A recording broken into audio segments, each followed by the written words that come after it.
জিয়াউর রহমান যুদ্ধের ঘোষণা না করলে এই যুদ্ধ হতো না, কিন্তু হাসিনা এটাকে পচায় দিচ্ছে, বাপের সম্পত্তি বানায় একবারে পচায় দিচ্ছে। তাই আমি এই যে 24-এর কোন অভ্যুত্থান, এখন অনেক একটা শ্রেণী বের হয়েছে বলার চেষ্টা করে এটা দ্বিতীয় স্বাধীনতা। আমি খুব পরিষ্কার করে একটা কথা বলি, সন্তান একবার জন্মগ্রহণ করে, জন্ম তারিখ একটাই হয়, দুইটা হয় না। মুক্তিযুদ্ধ যে স্বাধীনতা এনেছে সেইটাই স্বাধীনতা। যে মুক্তিযুদ্ধ আমাদেরকে মানচিত্র দিয়েছে সেটাই স্বাধীনতা, দ্বিতীয় স্বাধীনতা হতে পারে না। কিন্তু 24 হলো সারা পৃথিবীকে দিয়েছে একটা মানুষ স্বৈরাচার হলে, ফ্যাসিস্ট হলে কিভাবে জনগণ উৎখাত করে, সেইটাই হলো নিদর্শন, ইতিহাসের নিদর্শন। কিন্তু এটা দ্বিতীয় স্বাধীনতা না। দ্বিতীয়বারের মতো বাংলাদেশ মুক্ত হয়েছে গণতন্ত্রের পথে, বাংলাদেশ গণতন্ত্রের পথে হাঁটবে, এটাই স্বাভাবিক। কিন্তু এখন যখন দেখছি এই 24কেও বিক্রি করার চেষ্টা করছে, আমি চাই না 71-এর মতো আবার 24কে কেউ প্রশ্নবোধক করুক। 71-এ মানুষ জীবন দিয়েছে, 91-এ মানুষ জীবন দিয়েছে, এবারও মানুষ জীবন দিয়েছে। প্রত্যেকটা জীবন মূল্যবান, কোনটা মূল জীবনকেই আরেকটার থেকে ছোট করা যাবে না। কিন্তু প্রত্যেকটার নাম আছে। 71 ছিল মুক্তিযুদ্ধ, 91 ছিল স্বৈরাচারের পতন, আর 24 ছিল হাসিনার মতো একটা শ্রেষ্ঠ ঘৃণিত খুনি মানুষকে উৎখাত করা। দয়া করে এটাকে মিস করবেন না। আর একটা হচ্ছে হলো, আমরা কেন আন্দোলন করেছিলাম 16 বছর? একটা নির্বাচনের জন্য।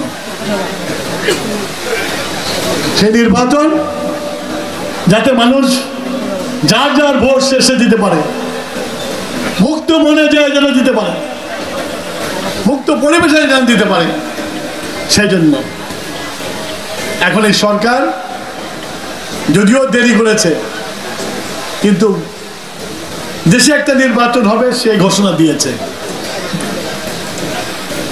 ফেব্রুয়ারি মাসে নির্বাচন হবে, ওটা বলবো না। ওটা নিয়ে এখন নানান রকম কথা হচ্ছে। সবচেয়ে একটা নতুন আবিষ্কার হয়েছে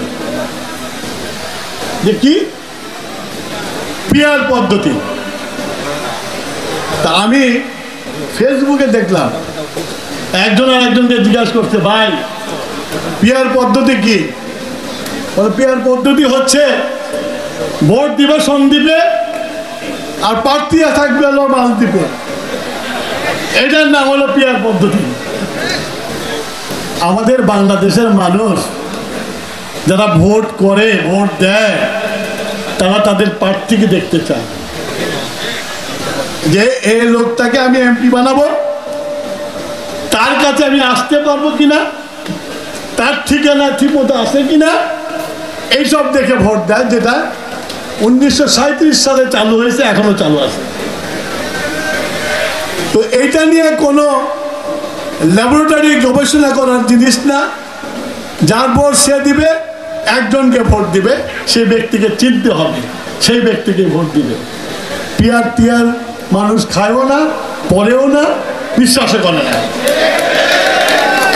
আমি এইসব কন্ডিশন যারা দেয় তারা কিন্তু খুব সুপরিচিত।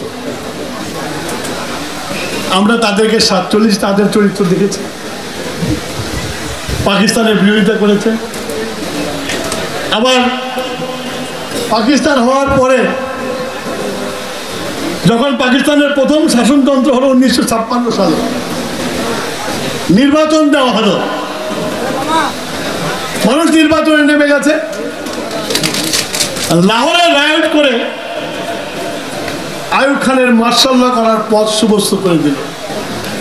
বাংলাদেশ পাকিস্তানের গণতন্ত্র হারিয়ে গেল, পাকিস্তানে আর গণতন্ত্র আসে নাই। ৭১ মুক্তিযুদ্ধে আমরা স্বাধীন হয়ে গেছি। আবার ওই স্বাধীনতা যুদ্ধেও ওনারা বাংলাদেশের মানুষ একদিকে, ওনারা একদিকে স্বাধীনতা যুদ্ধকে বিরোধিতা করলো। শুধু যুদ্ধ করে ক্ষান্ত হয় নাই, বিরোধিতা করে ক্ষান্ত হয় নাই। এই দেশে আল-শামস, আল-বদর এইসব বানিয়ে আমাদের উপর অত্যাচার করা হলো। আজকে আমরা ওই পথে আর হাঁটতে চাচ্ছি না। আমরা গণতন্ত্র ফিরে চাচ্ছি। গণতন্ত্রের জন্য নির্বাচন অপরিহার্য। সুতরাং আমরা দেশের মানুষ, আমি যতদূর দেখি সারা বাংলাদেশের ঘুরে